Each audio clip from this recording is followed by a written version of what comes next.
Assalamualaikum warahmatullahi wabarakatuh. Perkenalkan, nama saya Raza Muhammad Paujan Syabani. Di sini saya akan mempresentasikan hasil dari tugas besar desain interaksi. Yang pertama ada pengenalan. Jadi, dalam pengembangan produk digital, proses desain interaksi memiliki peran penting untuk memastikan sistem yang dibangun dapat memenuhi kebutuhan pengguna dengan optimal. Oleh karena itu, dilakukan serangkaian tahapan dalam proses prototyping, mulai dari pembuatan persona, skenario, dan storyboard, hingga penyusunan high fidelity prototyping serta evaluasi desain interaksi.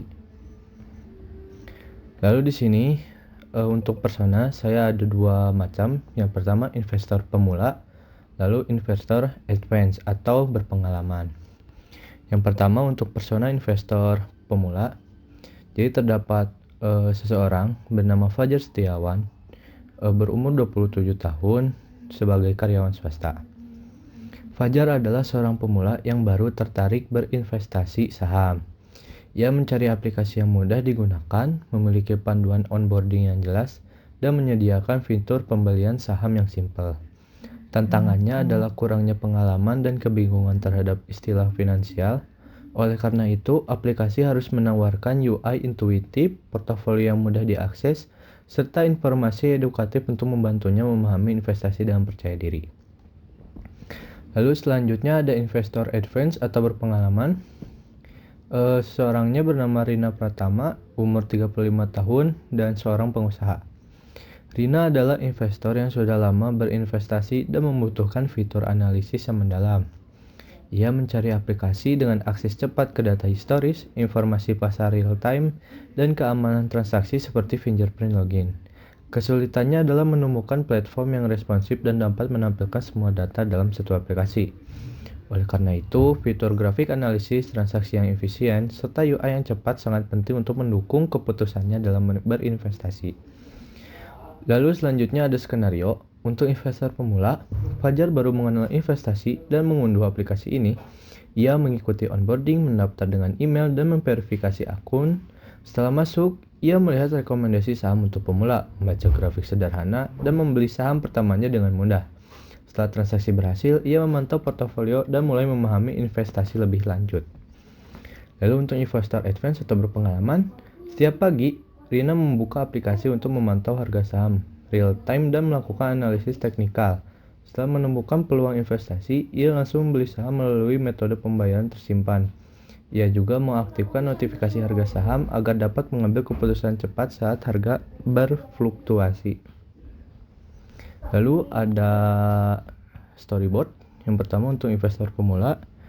Jadi pertama atau step 1, Fajar mengunduh aplikasi dan mulai onboarding.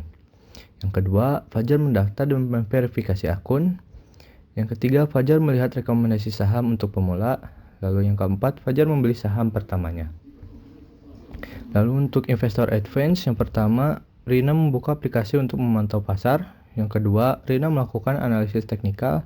Yang ketiga, Rina membeli saham berdasarkan analisis.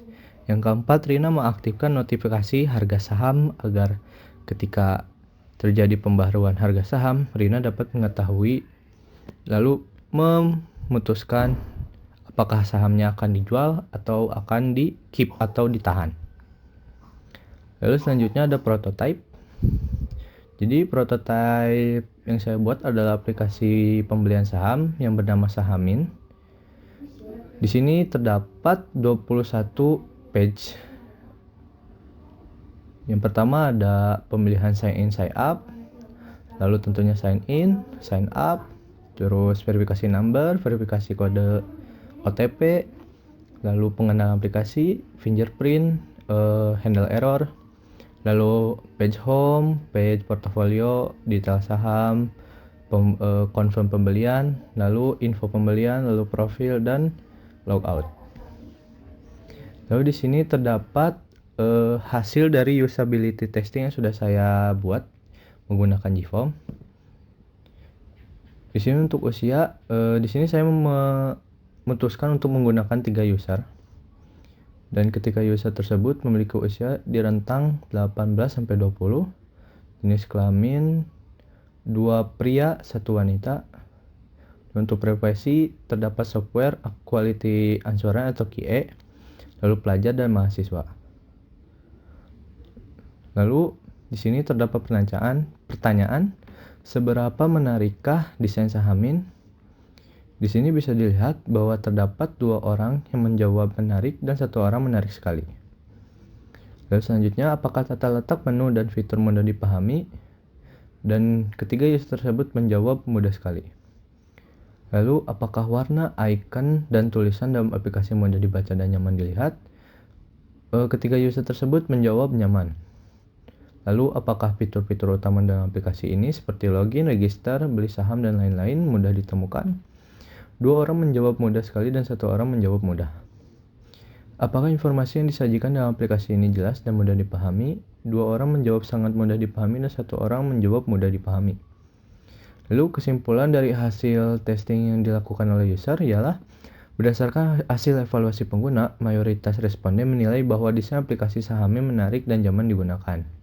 Navigasi serta tata letak menu dianggap intuitif dan mudah dipahami sehingga memudahkan pengguna dalam mengakses fitur-fitur utama. Selain itu, aplikasi dinilai membantu dalam memahami saham dan memberikan pengalaman yang positif dalam penggunaannya. Beberapa saran perbaikan yang diajukan meliputi penambahan input jumlah pembelian pada menu order agar pengguna dapat lebih fleksibel dalam bertransaksi, serta penggunaan warna yang lebih beragam untuk menghindari tampilan yang monoton. Selain itu, terdapat usulan yang menambahkan fitur histori pembelian agar pengguna dapat melacak transaksi sebelumnya, serta kemampuan login ke banyak akun sekaligus untuk mempermudah perpindahan akun. Lalu di sini terdapat dokumentasi pengerjaan oleh user. Sekian, terima kasih.